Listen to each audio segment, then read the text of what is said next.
Bom dia, irmãos queridos, sejam todos bem-vindos, graça e paz. É uma alegria novamente ter você aqui conosco, é uma alegria estarmos juntos aqui na presença do Senhor em mais uma manhã de domingo, o intuito de engrandecer o nome de Jesus, de louvar e de aprender da palavra de Deus. Quero dizer da minha gratidão pela certeza que tenho no meu coração de que aí do outro lado há uma pessoa, um irmão em Cristo, um amado do Senhor, juntamente com a sua família, muito sedento de aprender de Jesus e de adorar, exaltar o nome do nosso Salvador. Eu quero começar este culto de domingo pela manhã, lendo com você a palavra de Deus, em 2 Coríntios, capítulo 4, versos de 1 a 6.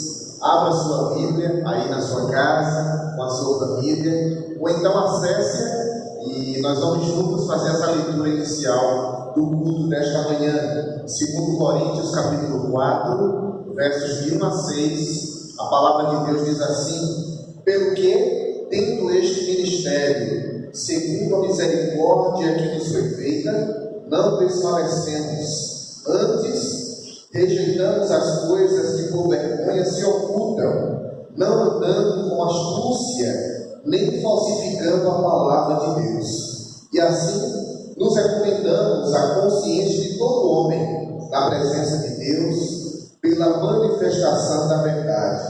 Mas, se ainda o nosso evangelho está encoberto, para os que se perdem está encoberto, os quais o Deus deste século cegou os entendimentos dos incrédulos, para que lhes não resplandeça a luz do Evangelho da glória de Cristo, que é a imagem de Deus. Porque nós não pregamos a nós mesmos, mas a Cristo Jesus, o Senhor, e nós mesmos somos vossos servos por amor de Jesus. Porque Deus, que disse que das trevas resplandece a luz, é quem resplandeceu em nossos corações para a iluminação do conhecimento da glória de Deus na face de Cristo. O Deus que nos resplandeceu das trevas, que nos tirou, nos resgatou das trevas para a sua luz, é o Deus que está aqui, é o Deus que vamos adorar, é o Deus que vai falar ao seu coração através deste culto. Vamos orar, vamos falar com o Senhor nesse tempo, rogando que Ele possa estar nos conduzindo aqui, nos dirigindo nesse momento de culto que a Ele prestamos. Maravilhoso Deus, muito obrigado, Pai, por mais uma semana. Obrigado por estarmos aqui nesta manhã de domingo, adorando o Teu nome, reunidos aqui na Tua presença para celebrar a Ti. Obrigado, Senhor, também, porque um dia esta palavra, o Evangelho puro, o Evangelho da verdade do céu, alcançou os nossos corações, nos resgatando das trevas, nos livrando da morte e nos trazendo para a Tua presença gloriosa de luz, presença de paz, presença de um Deus eterno. Obrigado pela certeza de que nesta manhã estou com muitas pessoas, com muitos irmãos em suas casas, desejosos também de serem alcançados pelo Teu favor, renovados pela Tua palavra e fortalecidos, Pai, pela Tua presença. Usa cada momento deste culto aqui, usa cada louvor, a ministração da Tua palavra, o nosso momento missionário, falando ao nosso coração e sendo engrandecido em todo o tempo por cada um de nós. Que este seja o desejo do nosso coração, hoje e para todos sempre. Amém. Vamos louvar a Deus, irmãos. Quero convidá-lo a estar comigo exaltando ao Senhor. Vamos ouvir duas canções, duas mensagens musicais, e não apenas ouvir, mas exaltar ao Senhor. Eu daqui, você daí, e já já a gente volta para continuar aqui o nosso culto desta manhã.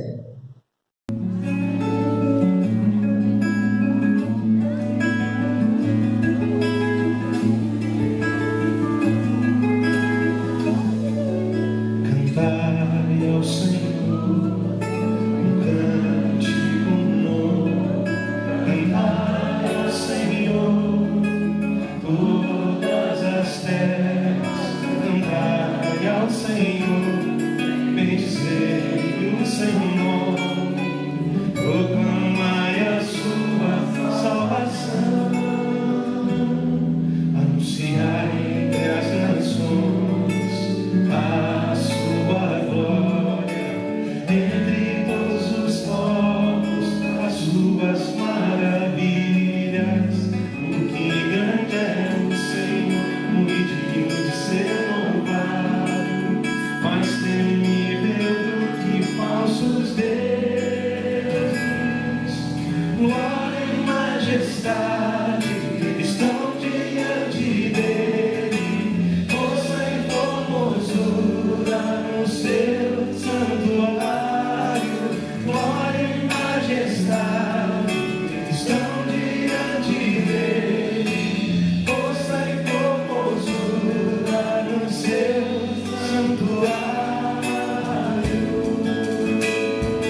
Muito bem, irmãos, como é bom louvar a Deus, como é bom sentir a sua presença. Deus habita no meio dos louvores, assim nos ensina a sua palavra. E nós temos agora o nosso momento de saúde memorial aqui da nossa igreja, com dicas preciosas de saúde. A nossa irmã Lohane vai estar nos trazendo mais um vídeo certamente abençoador, com essas orientações precisas para o nosso bem, para a nossa vida saudável. Vamos assistir mais uma vez, em nome de Jesus.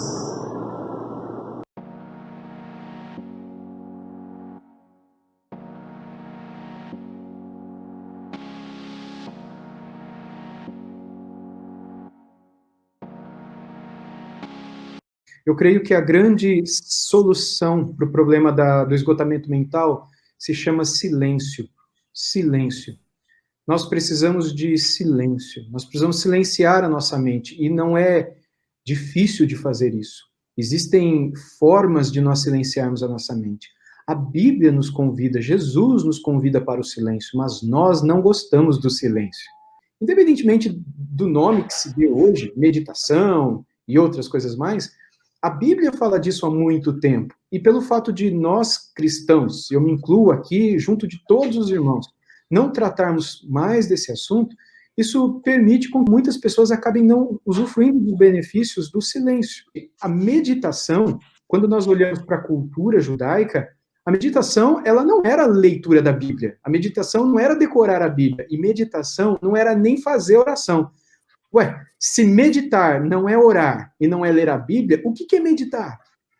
Meditar também não é ficar lembrando das Escrituras. A meditação, segundo os judeus, não é tanto o veterotestamentário quanto os judeus do período do Novo Testamento, né? Essa meditação é tão somente você buscar momentos em que você silencia. Uma das formas de nós silenciarmos é justamente essa. É nós pararmos tudo o que estamos fazendo. E à medida que pensamentos vierem à nossa mente, a gente simplesmente faz o favor de varrer aqueles pensamentos dali.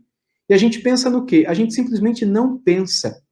Uma das formas que as pessoas usam hoje, que muitos médicos aconselham a pessoas que estão lutando com esgotamento mental, é tente contar as suas respirações, ou perceba a sua respiração.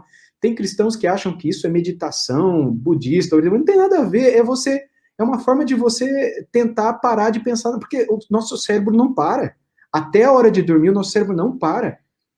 E tenta sentar, coisa que a gente não faz mais. E o Salmo 19 é um convite com um laço de ouro de Deus para a gente fazer isso. Sentar no quintal de casa ou na varanda e olhar para a estrela.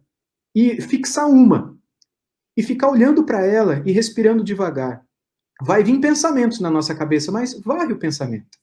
O pensamento vai voltar. Gentilmente, não briga com ele, vai ali de novo. E não faça nada, simplesmente olhe para aquela estrela. Deixe a tua mente silenciar. Tente acalmar aquele ímpeto de sempre estar fazendo alguma coisa. Os benefícios disso são imensos, eu vejo na minha própria vida. Quando a Bíblia fala, não é, que os céus manifestam a glória de Deus e o firmamento anuncia a obra de suas mãos, quantos têm visto isso no nosso tempo? O povo nem tem tempo de olhar para fora. Quando Jesus diz né, em Mateus capítulo 6, sobre a ansiedade, ele diz, não andeis ansiosos, não vos inquieteis. Literalmente, no texto original, a palavra grega ali é carregar pedras sobre os ombros. Isso é esgotamento também. Com a vossa vida, com o vosso corpo, com isso, com aquilo, mas olhai para os lírios do campo, olhai para os pássaros. Jesus manda os ansiosos se tratarem olhando para passarinho. Se a gente falar isso para um crente hoje, ele vai achar que é terapia de maluco, de religião mística oriental. Mas foi Jesus que mandou a gente tratar desse esgotamento e dessa angústia, dessa ansiedade, com recursos naturais, olhando para pássaros, olhando para flores. E ele falou, olhai, só isso. Ele não falou nem para pensar naquilo. Ele não falou para orar a Deus, olhe. Olhe, e aos poucos você verá que a natureza vai revelar coisas de Deus a você que você não havia percebido antes de você parar tudo que você estava fazendo para olhar. E a gente tem tantos outros exemplos na Bíblia, não é? Mandamentos do Senhor, de fato, para que a gente acalme o nosso coração, silencie o nosso coração. E eu creio que a gente tem perdido muito desses caminhos para descansar a nossa mente e usarmos dos recursos naturais que Deus tem nos dado, do silêncio da nossa mente, de não tratarmos o nosso corpo e a nossa vida como se fôssemos donos da nossa vida, do nosso corpo. Portanto, buscando ter uma alimentação melhor, buscando tratar do nosso corpo de uma maneira melhor, não porque nós queremos, mas porque o nosso corpo pertence a Deus, ele comprou o nosso corpo, ele não é mais nosso. Então a gente tem que cuidar bem desse cavalo dentro do qual a nossa alma vive. Porque se a gente matar esse cavalo, a gente não vai ter mais o que pregar para os outros, né? É o que o famoso britânico Robert McCheyne falou. Ele que foi um homem tremendamente usado por Deus num dos grandes avivamentos ingleses que aconteceram no século retrasado, e ele que morreu, escreveu, pregou, foi muito famoso por tanto que Deus o usou, mas ele morreu com menos de 30 anos de idade. E aí não cuidava do seu corpo, não cuidava da sua saúde, e ele disse o seguinte, pouco antes de morrer: Deus me deu uma mensagem e Deus me deu um cavalo para levar essa mensagem para muitos lugares, mas eu matei o cavalo. O que eu vou fazer agora da mensagem? Ou seja, esse cavalo, que é o nosso corpo, é o que Deus nos deu para a gente viver. A gente tem que cuidar dele, a gente tem que sossegá-lo, a gente tem que descansá-lo, nós temos que relaxar, nós temos que ter esses tempos de esvaziamento da nossa mente, de meditação, de respirar devagar, de olhar para as crianças. Jesus falou, quando os discípulos disseram, Senhor, quem é o maior no reino dos céus? Eles estavam preocupados com a glória deles, com a fama, ser grande, não é isso a preocupação que muita gente tem hoje em dia? Jesus não responde, Jesus pega uma criança, coloca no meio da roda e fala, olhem para esta criança. Ou seja, olharmos para certas coisas que Deus criou pode ajudar a nossa saúde mental e também a nossa vida espiritual a amadurecer em áreas, em muitas áreas. Além de tantos outros homens de Deus nas Escrituras disseram para nós fazermos isso. Deus, ele se revela a nós nas Escrituras e Deus também se revela a nós na natureza. Por isso que os céus manifestam a glória de Deus e o firmamento anuncia as obras de suas mãos, né? O seu poder, a sua graça. Então, eu creio que esses são caminhos, não é que nós podemos usufruir. Então, a gente tem que sempre sondar o nosso coração e buscarmos essa vida um pouco mais conectada com aquilo que Deus nos deu, né? Olharmos para a criação e permitirmos que ela mesma faça esse trabalho dentro de nós, como Jesus em Mateus capítulo 6 disse que faria, quando estivéssemos, não é, lutando ansiosamente com, enfim, com tantas coisas.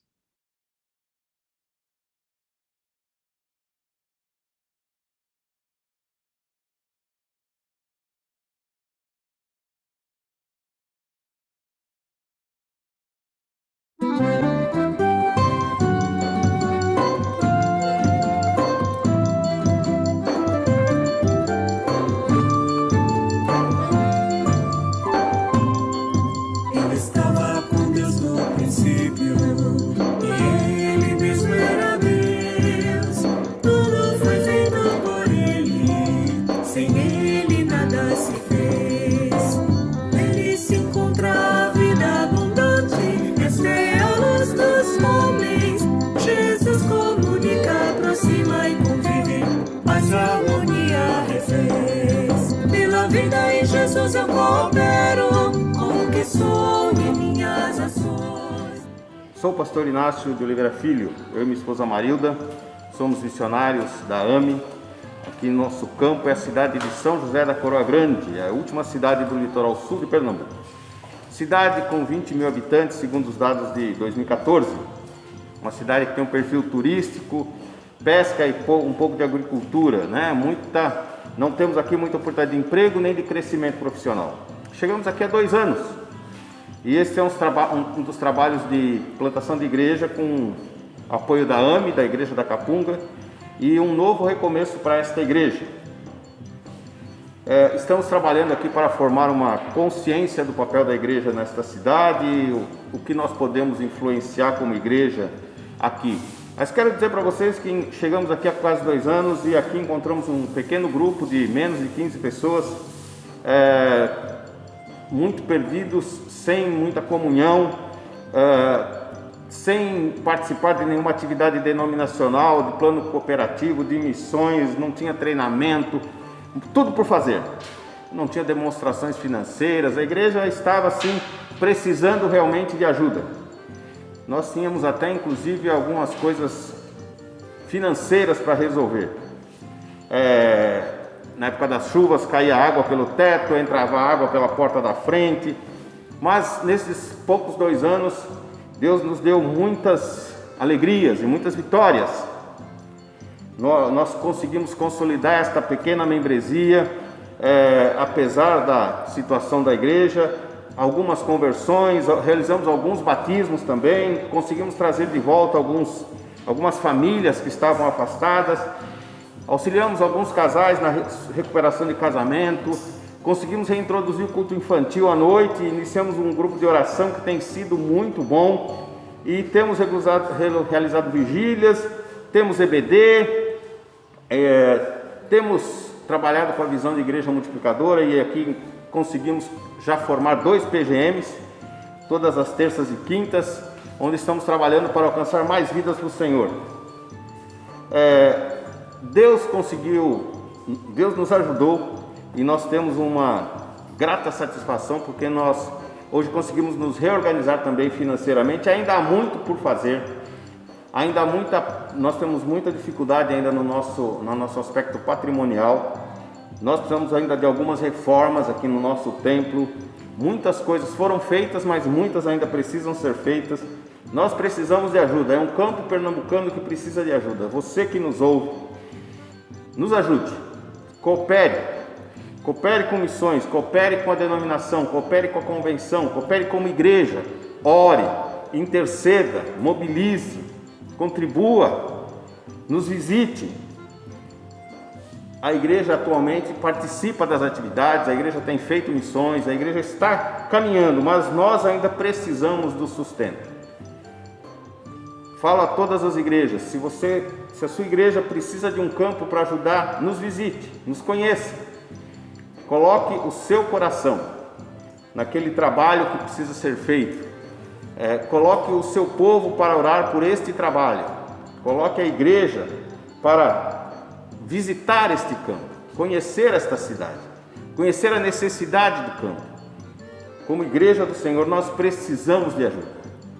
Como missionário da AME, quero dizer para você que esta é a hora, o momento do povo pernambucano, incentivado pelas suas igrejas, pelos seus pastores, levantar recursos financeiros, espirituais, sociais, para que o trabalho cresça, para que o povo pernambucano seja alcançado pelo Evangelho do Senhor. Leve sua igreja a conhecer o campo missionário. Leve sua igreja a contribuir com missões. Missões está no coração de Deus. Por isso nós conclamamos o povo pernambucano que ouça esta mensagem e que coloque o seu coração para cooperar com o Evangelho do Senhor, porque pela vida em Jesus eu coopero. Que Deus abençoe a todos. Amém.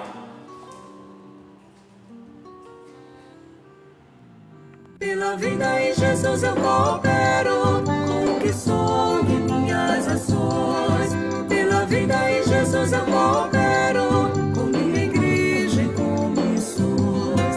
Pela vida em Jesus eu coopero com o que sou e minhas ações. Pela vida em Jesus eu coopero com minha igreja e com missões. Irmãos, como é abençoador para nós assistirmos esses vídeos missionários e aprendermos sobre esta obra que precisa estar no nosso coração. E nós temos aqui, a cada domingo pela manhã, refletido sobre missões. Eu tenho aqui trazido mensagens missionárias e hoje é o nosso encerramento da campanha de missões estaduais de 2020. Estaremos agora pela manhã ouvindo e aprendendo sobre missões através do pastor Rogério da Silva Vieira. Ele é pastor da primeira igreja batista em Campo dos Goitacazes, no Rio de Janeiro, uma igreja centenária, uma das primeiras igrejas batistas no Brasil. E ele estará nesta manhã ministrando ao nosso coração sobre a descrição bíblica de uma igreja missionária. E hoje à noite estaremos novamente falando sobre missões com o pastor Renato Lopes. Ele estará conosco em Casinhas. Nosso culto vai ser lá de encerramento e ele estará ministrando também a palavra de Deus com essa temática missionária. Então estaremos agora orando pelo pastor Rogério, por essa mensagem, na verdade, que você vai assistir, para que Deus toque o seu coração e lhe ensine mais sobre a necessidade da igreja se envolver com missões. Vamos orar? Obrigado, Pai, por esta manhã, mais uma vez. Queremos aqui apresentar a palavra que nos será trazida nesta manhã, através do teu servo, pastor Rogério. Usa, ó Deus, cada palavra que ele trará ao nosso coração para o nosso despertamento missionário. Eu assim te oro, eu assim te agradeço em nome de Jesus. Amém. Vamos assistir e depois voltamos com as comunicações finais. Abre aí a sua Bíblia em Atos dos Apóstolos, capítulo 11. Abre aí em Atos 11. Atos 11, verso 19. Atos 11, verso 19.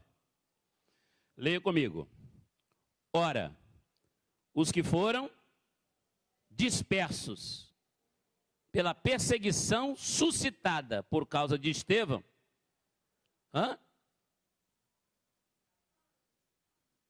Lê por aqui. Os que foram dispersos pela perseguição que sucedeu por causa de Estevão, caminharam até a Fenícia, Chipre e Antioquia, não anunciando a ninguém a palavra, senão somente aos judeus. Amém. Essa é a palavra. Quais são as características de uma igreja missionária na descrição bíblica? A nossa referência de igreja, quando a gente sai para evangelizar, para falar de Jesus para alguém, a gente fala de Jesus para a pessoa e a gente convida a pessoa para ir ao shopping, é assim? Domingo a gente vai ao shopping à noite, é isso que você faz? Não, você convida ela para ir para onde? Igreja. Então, nós oferecemos à sociedade uma referência de igreja.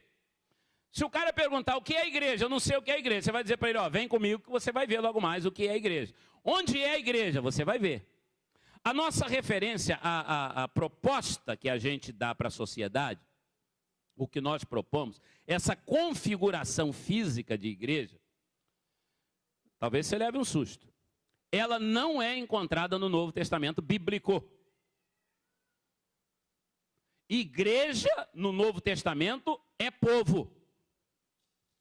Igreja no Novo Testamento é uma raça eleita. Igreja no Novo Testamento é um corpo. A ideia de santuário ser igreja, ela é uma ideia a partir do ano 300, que até então, nenhuma igreja na face da terra tinha templo. Colossenses capítulo 4, verso 14, aquela irmã Ninfa, ela tem uma igreja na sua casa, Ninfa.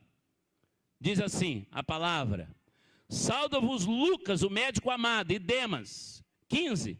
Saudai aos irmãos que estão em Laodiceia, e a Ninfa e a igreja que está em sua casa.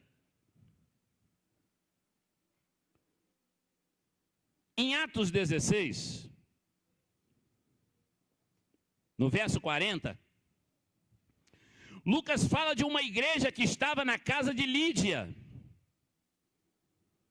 Naquele momento que eles são libertos da prisão, Pedro sai, vai na direção deles, e saindo da prisão, entraram em casa de Lídia. Vendo os irmãos, os confortaram e depois partiram. Eles estavam reunidos ali na casa de Lídia. Filemon, esse livrinho pequenininho, Filemon, capítulo só, Filemon 1, verso 2, diz assim: e a nossa amada Afia e Arquipo, nosso camarada, e a igreja que está em tua casa, está falando para Filemon, graça a vós da parte de Deus nosso Pai e do Senhor Jesus Cristo. E tem a igreja da casa da mãe de João Marcos, que era Maria, Atos 12, verso 12, diz assim: considerando ele nisto, foi à casa de Maria, mãe de João, que tinha por sobrenome Marcos, onde muitos irmãos ali se reuniam para as orações. Ora, igreja é rua, igreja é casa, Igreja tem duas asas. Uma ave só voa normalmente se bater as duas asas. Então a igreja tem uma asa que nós podemos chamar de asa corporativa. O templo, os ministérios, os músicos, departamento infantil, as senhoras, a ação social, asa corporativa. Essa asa corporativa, ela surge a partir do ano 300, quando a igreja passa a ter templo. Até então ela não tem. Mas qual foi o grande problema que o templo trouxe para nós? A igreja abriu a asa corporativa e murchou a asa comunitária. Ela saiu das casas, nós saímos do meio do povo, das casas. A maior igreja do mundo hoje é a igreja do Poyang-Shu na Coreia, e foi um precursor no momento moderno do retorno às casas, aos lares. O Brasil hoje, ele é inundado de ponta a ponta de uma série de teorias e filosofias de ministério que levam as igrejas para as casas. M5, M12, G12, MDA, igreja em célula, tem um mar de movimentos. Mas você sabe qual foi a denominação que fez o primeiro movimento no Brasil de voltar com a igreja para as casas? Foram os batistas. Não foi isso, pastor Hélio? NEBs, Núcleo de Estudo Bíblico nos Lares. Ninguém no Brasil sabia o que era célula, nem a Valnilson Milhões sabia o que era célula. Quando a nossa convenção começou a plantar NEBs, Núcleo de Estudos Bíblicos nos Lares. Uma pérola que Deus deu na mão da Convenção Batista Brasileira, nós perdemos, não entende? Não dá para entender por quê. A gente não interpretou bem a visão de Deus para aquele tempo. Eu me recordo do pastor Daniel na convenção de Salvador, que era o centenário, e ele foi para a convenção, eu era garoto. E quando ele voltou, ele passou por aqui, parou em Campos, pastoreava em São Paulo, e ele me disse assim: Rogério, há uma revolução. Eu era um menino, eu lembro do meu tio falando isso. Uma revolução vai acontecer no Brasil. Eu falei: de quê? Ele disse: as igrejas de evangelização, a Convenção Batista Brasileira. O nome do propósito é NEBs, Núcleo de Estudos Bíblicos nos Lares. Não deu 10 anos, tinha morrido tudo. Sabe por quê? Muita gente não quis trabalho. Muita gente não quis trabalhar. E quando você vai trabalhar no modelo bíblico, o seu conhecimento não vale nada, não serve para nada. Porque você vai ter que fazer o que o Espírito Santo manda fazer. Você vai ter que fazer o que a Bíblia manda fazer. E você vai ter que ir para as casas, vai ter que ir para os lares. Vai ter que tomar conta de gente. E tomar conta de gente, eu vou dizer uma coisa para você, é muito bom para quem é tomador de conta. Mas tomar conta de gente é necessário porque é a ordem do mestre. Ele ama gente. Ele morreu por gente. Ele tem um apreço por gente, por almas, que não dá para a gente entender. Nosso querido, amado maestro Valdenir Carvalho, né? Foi sepultado em Campos. Semana retrasada, né? Foi sepultado em Campos. E eu lembro, ainda menino, eu ouvi o Valdenir Carvalho cantar: não sei por que Cristo me ama. Cantei muito essa canção. Linda. E quer cuidar de mim. Não sei por que Cristo me ama. Não sei por que na cruz se entregou, mas eu sou feliz, porque Ele me amou. Então a gente não entende esse mistério de Deus. Deus ama ladrão, prostituta, homossexual, contrabandista, ama. Aí vem uma lista assim, e além de tudo isso, ama duas coisas difíceis como eu e você. Não é? Porque nós não somos fáceis também não. Não é? Então, Deus nos ama. E aí um irmão falou muito certo. Tem um irmão, vou falar porque ele não está aqui. Tem um irmão que foi comigo na casa de recuperação uns anos atrás. Ele também não lembra mais porque os anos passaram. E ele foi comigo, chegou lá. Ele foi dar um testemunho lá para os meninos da casa de recuperação e falou para eles: olha, eu, quando não era crente, eu era igual a vocês, não prestava, não valia nada. Os meninos ficaram olhando para ele. E eu também fiquei olhando. Eu falei, Jesus, mas eu gosto dele, ele é maravilhoso, abençoado de Deus, né? Às vezes é a questão da colocação. Então, mas ele falou a verdade mesmo. Verdade mesmo, Deus ama a gente. Nós o amamos porque ele nos amou primeiro. A palavra fiel é digna de toda aceitação. Cristo veio ao mundo buscar os pecadores, dos quais eu sou o principal. Ele morreu por nós, sendo nós ainda pecadores. Ele não morreu depois que você se arrependeu, foi? Não. Ele morreu quando você estava lá, naquele mar de lama, condenado ao inferno, ele morreu. Só que o que nós precisamos entender é que esse amor dele não é exclusividade nossa, de igreja local. Esse amor dele é por toda a humanidade. E a gente precisa, vamos irmãos, levar essa luz ao mundo inteiro. Vamos irmãos pregar que esse amor é verdadeiro. Há quantos anos a gente canta isso? Quem me ensinou foi minha avó, amado. Há quantos anos? Desperta, igreja, o seu poder vem exercer, a todos faze Cristo conhecer. Amado, você está evangelizando quem? Você está sendo missionário na vida de quem? Aí nasce uma igreja missionária em Antioquia. Eu vibrei com esse negócio, pastores. Atos 11, coisa linda, verso 19. Os irmãos que foram dispersos por conta da perseguição e morte de Estevão, eles vão parar em algumas cidades, dentre elas Antioquia. Mas dá uma impressão que eles chegaram em Antioquia com medo. Preste atenção, no final do verso. Eles foram a Fenícia, Chipre e Antioquia. E eles não anunciavam o evangelho aos gentios. Parece que eles estão traumatizados, eles estão com medo, eles estão acuados. Tipo assim, não adianta, nós não podemos. Não é para nós. A gente passa e vê igrejas trabalhando no semáforo, igreja trabalhando na praça, aí a gente aplaude. Bonito, bonito. Mas nós somos essa igreja missionária. Essa igreja missionária, eu faço parte dela, você faz parte dela.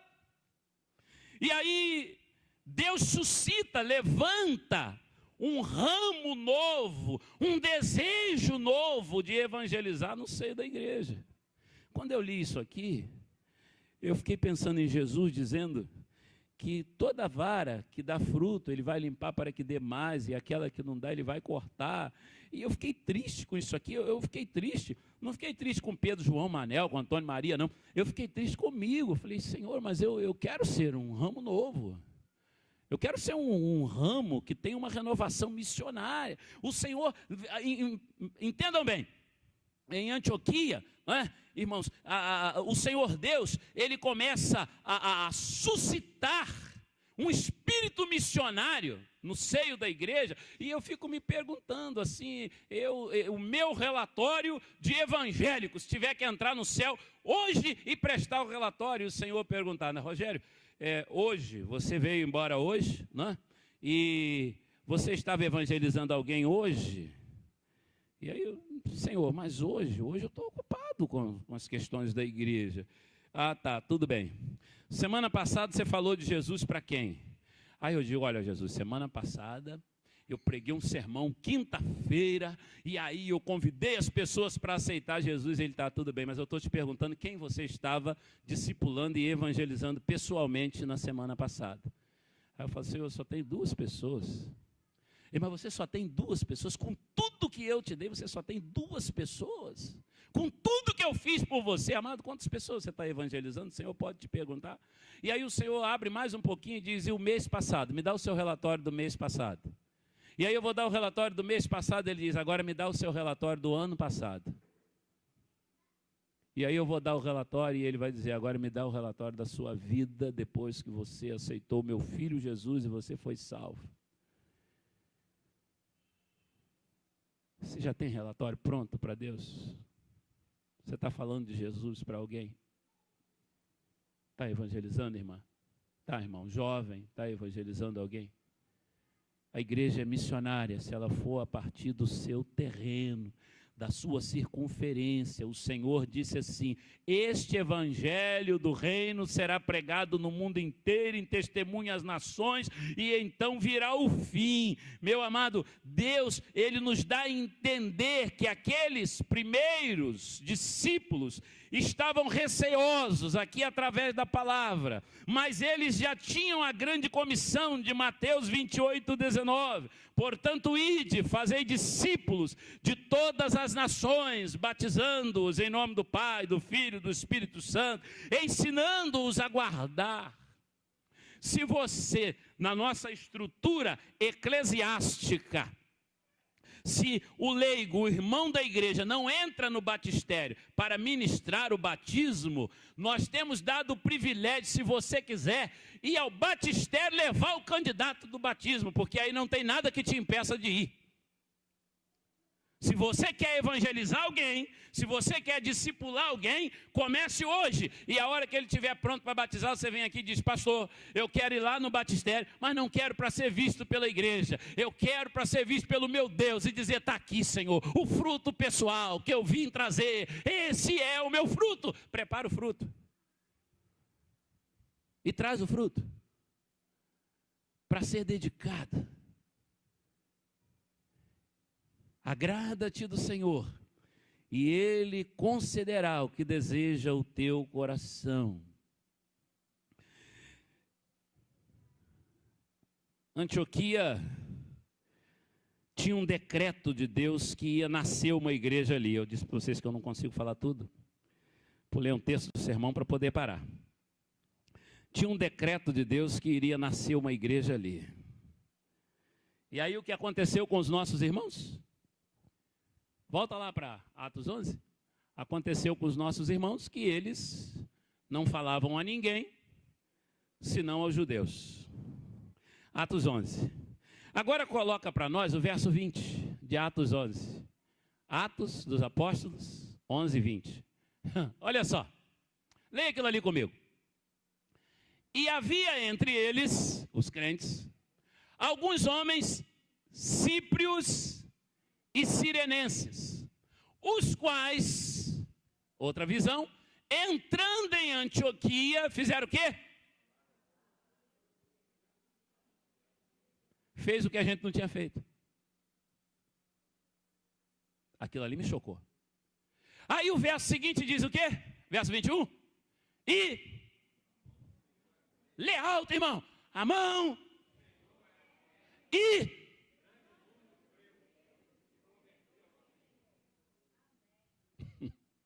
isso não é sermão para pregar em 20 minutos, não, amado. Essa foi a primeira igreja da história a fazer missões mundiais. Antioquia. Da história do cristianismo, foi a primeira igreja a fazer missões mundiais.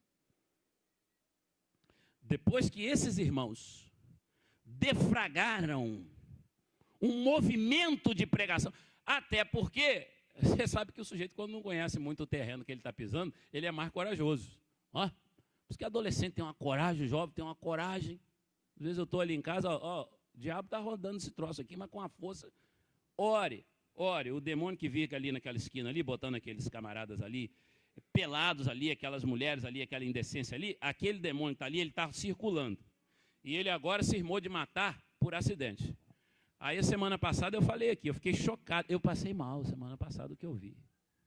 Uma senhora naquele cruzamento ali atrás da igreja Maranata ali, ela entrou na frente de um rapaz, mas foi uma batida, embolaram os dois para cima de poste, muro, isso 1h30 da manhã, 1h30 da manhã, o povo que anda nesse horário. Outra coisa, sai da rua de madrugada, você é crente, você é servo de Deus, se você não está trabalhando, se você não está vindo da casa de Deus, sai da rua de madrugada.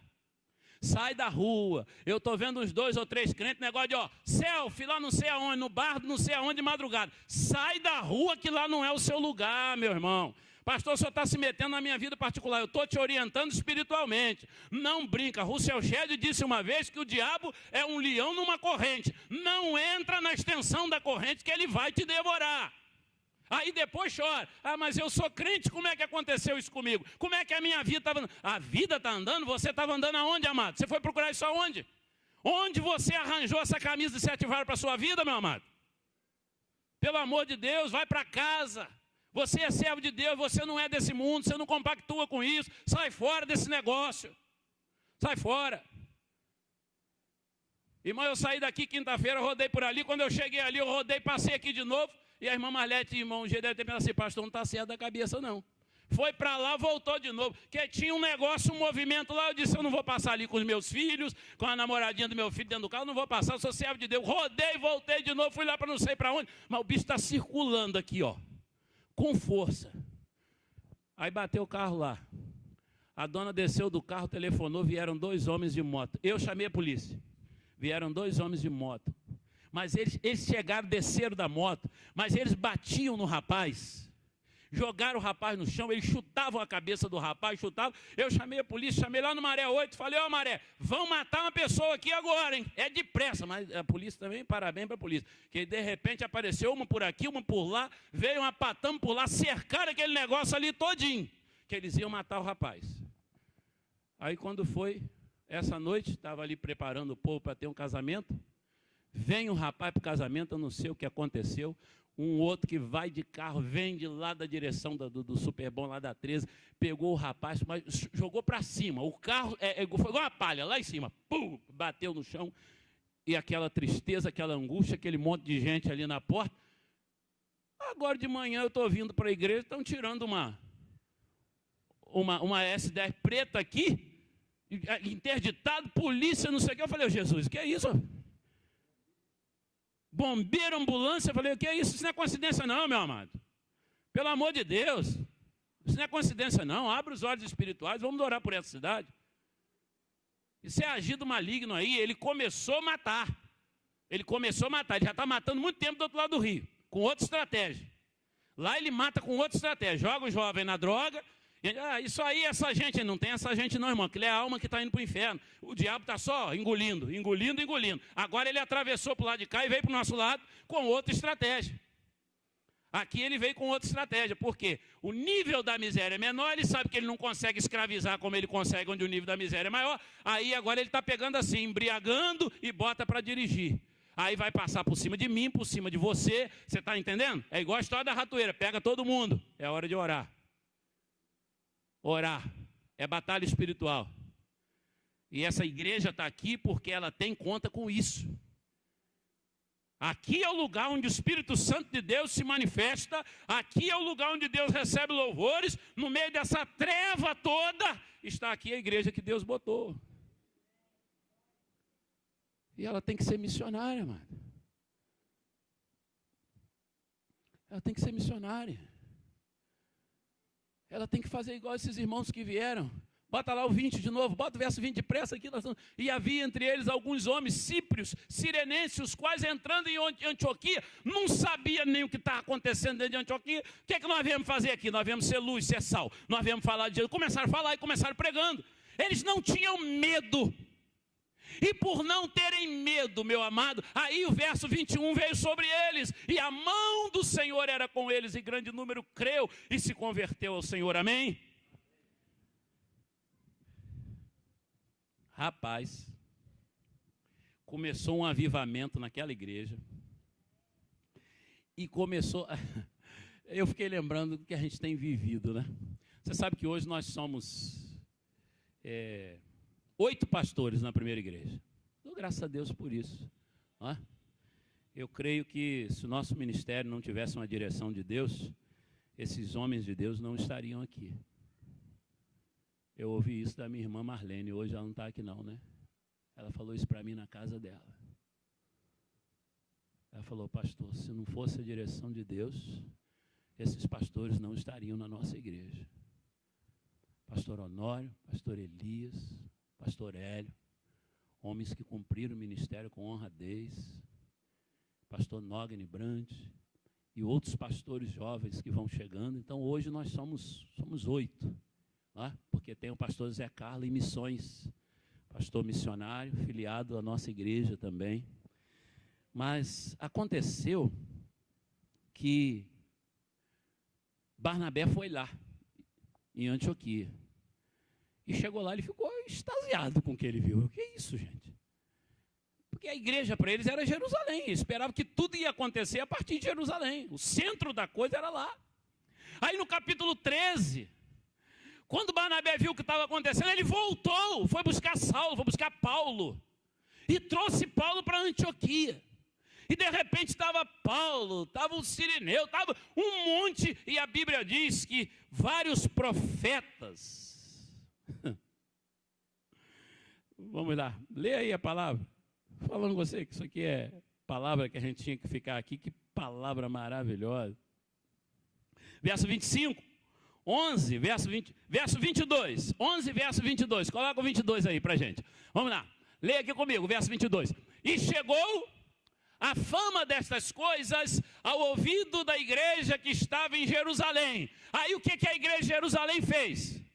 Mandou Barnabé, desce para Antioquia depressa. Por quê? Na verdade, não tinha lá um pastor com experiência para segurar o crescimento que estava tendo lá. Entendeu? Porque a igreja, se crescer, meu filho, não tem direção espiritual, vai dar problema. Daí a pouquinho dá uma confusão danada. Aí mandaram Barnabé para lá, desce depressa. Aí o verso 25, olha só, partiu Barnabé para Tarso para buscar quem? Saulo. E achou Saulo, levou Saulo para onde? Antioquia. Aí pronto. Aí você imagina, Barnabé, Saulo, a turma toda junto, aquela pastorada, né? Aí aquela benção, aí você olhava e tá Honório, tá Hélio e tá, olha só, a pastorada toda, né? Elias Braga e vamos embora. E outra coisa, se deixar cada um falar um pouco, a gente passa 5 dias, Nógani Branco, passa 5 dias ouvindo, não cabe o assunto, que cada um tem uma experiência de ministério, tem uma palavra que Deus deu, é uma maravilha. Quando tem reunião de pastores, é uma maravilha quando tem, né? Você vai sepultamento de pastor, para você ver, o sermão dura 2 horas, 2 horas e meia, porque cada pastor que vai falar, ele lê o negócio e fala toda a vida, e eu fico falando também, o horário passou e vai embora, e graças a Deus, porque a gente tem esse dom dado por Deus. Aí partiu Barnabé para Tarso, foi buscar Saulo, e achou Saulo, conduziu para Antioquia. Aí foi todo mundo para lá, juntou aquele monte de profeta, vai passando aí, vai passando os versos aí, vai passando para nós, não dá tempo de ler tudo. E sucedeu que todo um ano se reuniram naquela igreja, ensinaram muita gente, ali virou uma escola missionária, a igreja começou a formar missionários, aqueles pastores ali, e eles estudavam a palavra, e um ensinava, o outro ensinava, e naqueles dias desceram profeta de Jerusalém para Antioquia, e todo mundo vai para Antioquia, Antioquia está enchendo, e Deus está só olhando, né? E todo mundo pensou que as coisas iam acontecer a partir de Jerusalém. Deus é maravilhoso, é soberano, que Deus extraordinário. Aí vem esse Ágabo, esse camarada, né, ele profetizou lá e a turma falou, ó, vai dar um problema aí, vai vir uma fome aí, e aí a turma vai entendendo. Vai lá para o capítulo 13, vai para 13, Atos 13. Bota aí para nós, capítulo 13. Atos 13.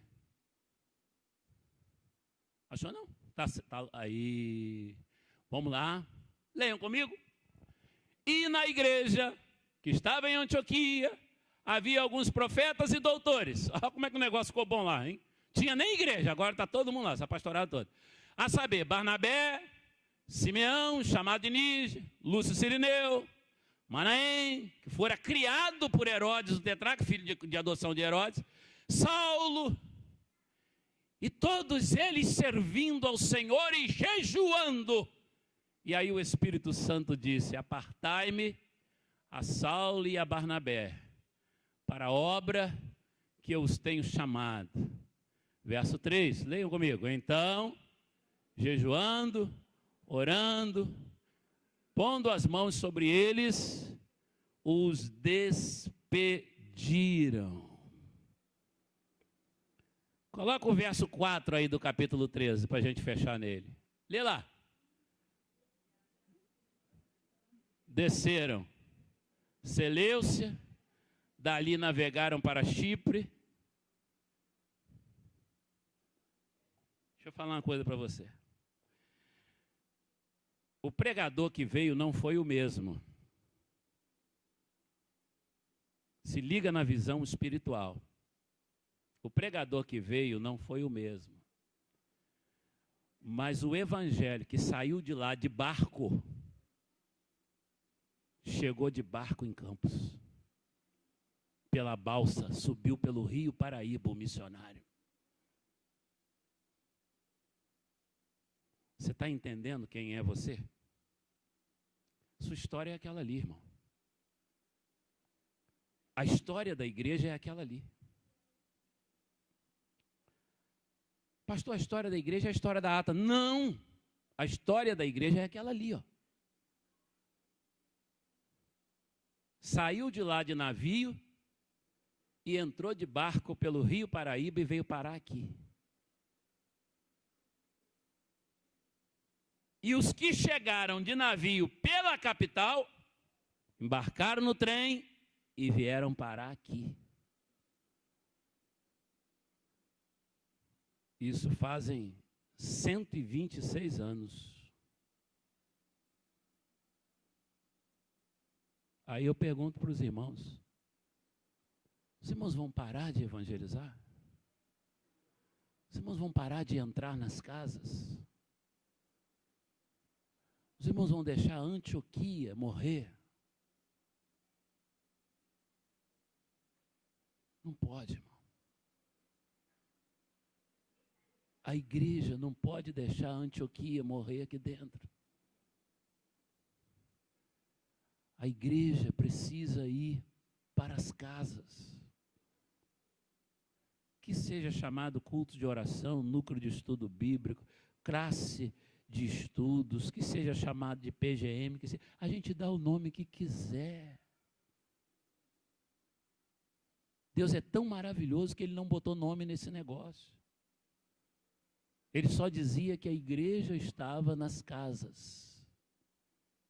Esse avivamento de Antioquia não foi num templo, não teve templo. O avivamento veio sobre o ajuntamento deles. Não era uma organização, era um organismo. Assim começou Missões Mundiais. E assim chegou até nós. E a chama não pode se apagar. Amém? Deus de graça, de bondade e de misericórdia. Deus de Antioquia. Nós declaramos aqui nesta hora que nós somos a Antioquia do Senhor aqui na cidade de Campos. Nós declaramos nesta hora que a tua igreja, sobre a qual está a tua bênção, e a promessa de que as portas do inferno não prevalecerão contra ela, a tua igreja se declara Antioquia do Senhor para esta cidade e para o mundo. Em nome de Jesus. Amém. Amai-vos uns aos outros, sujeitai-vos uns aos outros. Aquele que quiser ser o primeiro, sirva a todos. Temos um lugar no coração de Deus.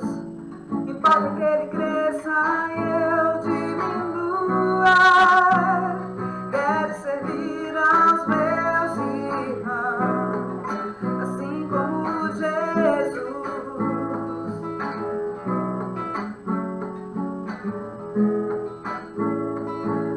Amai-vos uns aos outros, sujeitai-vos uns aos outros. Aquele que quiser ser o primeiro, sirva a todos. Temos um lugar no coração de Deus. Importa que Ele cresça e eu diminua. Quero servir aos meus irmãos, assim como Jesus.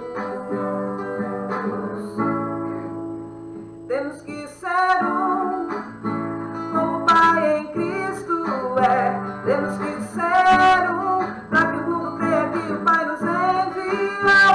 Temos que ser um, como o Pai em Cristo é. Temos que ser um, para que o mundo creia que o Pai o enviou. Temos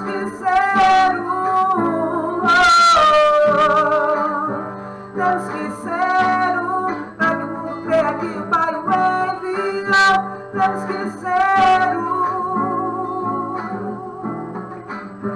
Temos que ser um. Temos que ser um. Como o Pai em Cristo é. Temos que ser um. Temos que ser um. Temos que ser um.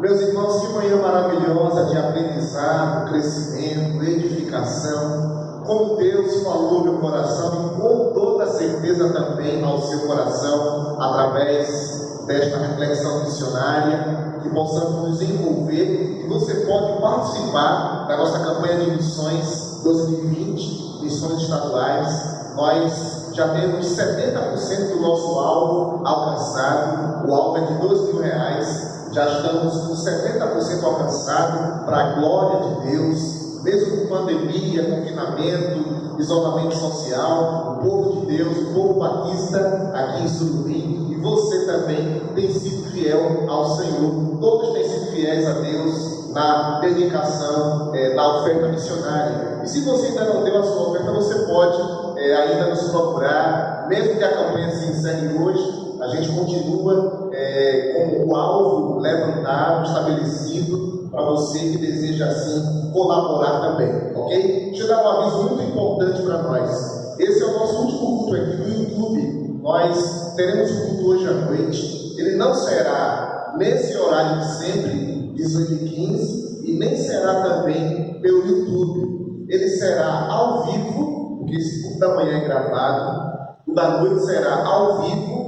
pelo Instagram da igreja e às 18h30. Então, nós não transmitiremos o culto de hoje à noite pelo YouTube, ok? Ele será transmitido ao vivo, diretamente de casinhas, mas pelo Instagram da nossa Igreja Batista Memorial de Surubim. Estaremos recebendo o pastor Renato Lopes, de Frei Miguelinho, missionário ali no povoado Capivara, e ele estará trazendo um recado de Deus missionário para o nosso coração, para a nossa vida pessoal, para a nossa igreja.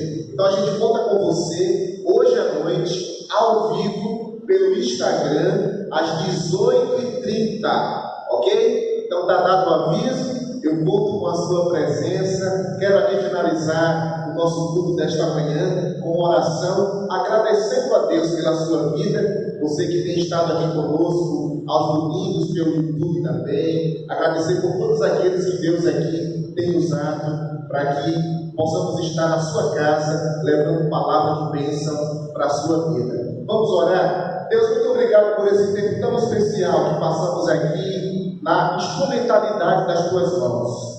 Obrigado por esta manhã também de aprendizado, crescimento missionário. Obrigado por esta palavra que ouvimos aqui do pastor Rogério também. Abençoa a vida dele, o seu ministério, a sua família ali no Rio de Janeiro. Deus, obrigado por todo o trabalho realizado aqui nos bastidores. Obrigado pela vida da Lohane, seu esposo Patrício.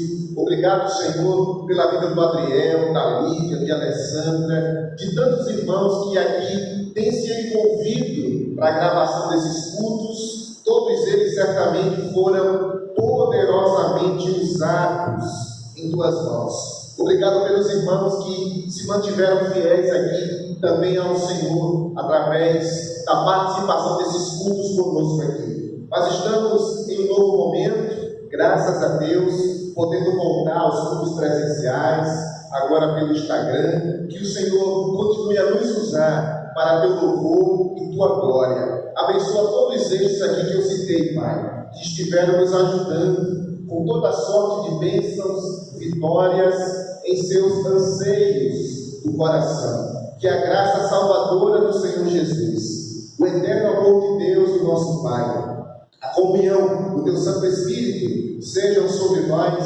seja sobre esta casa, seja sobre esta família que adora a Deus conosco, seja a tua graça também hoje à noite, ali em casinhas, leva-nos em paz ali, para que sejamos canal da tua salvação, abençoando vidas com a tua palavra. Eu assim te oro, usa o pastor Renato, traz ele na tua santa paz aqui para a nossa cidade também, e que o Senhor alcance com a tua graça a tua igreja espalhada em toda a face da terra, desde agora e para todo sempre. Amém, amém. Então hoje à noite, 18h30, ao vivo pelo Instagram da nossa igreja, contamos com a sua presença. Deus te abençoe e até logo mais. Um bom dia na paz do Senhor.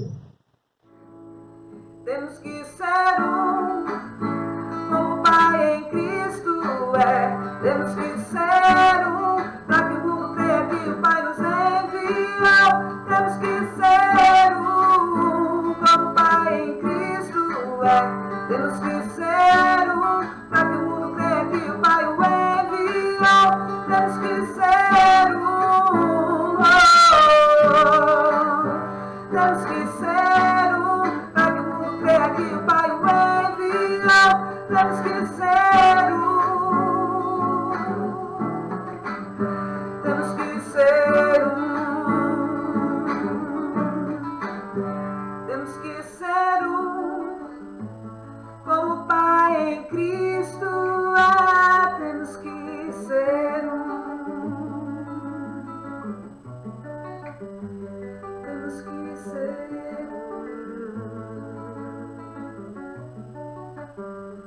temos que ser que a tua igreja te sirva melhor, vestida de obras repletas de amor, que o seu coração seja um bom guardador da fé que nos salvou.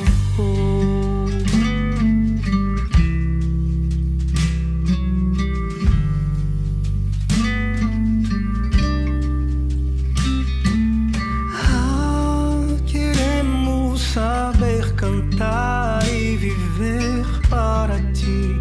Vem ensinar a fé que nos faz existir, e assim maior glória te dá.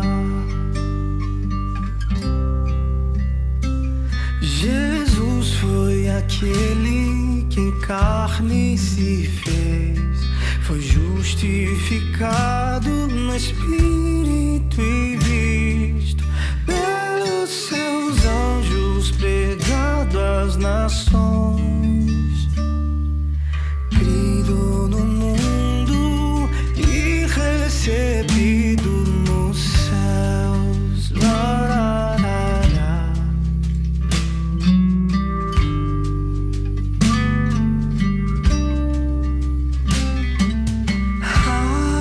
Queremos saber cantar e viver para ti.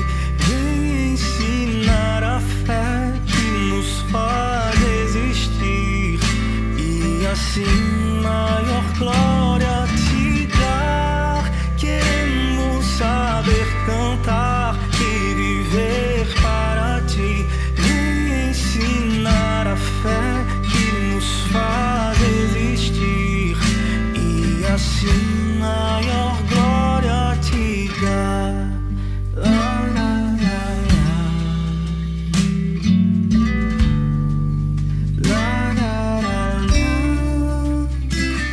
Que a tua igreja te sirva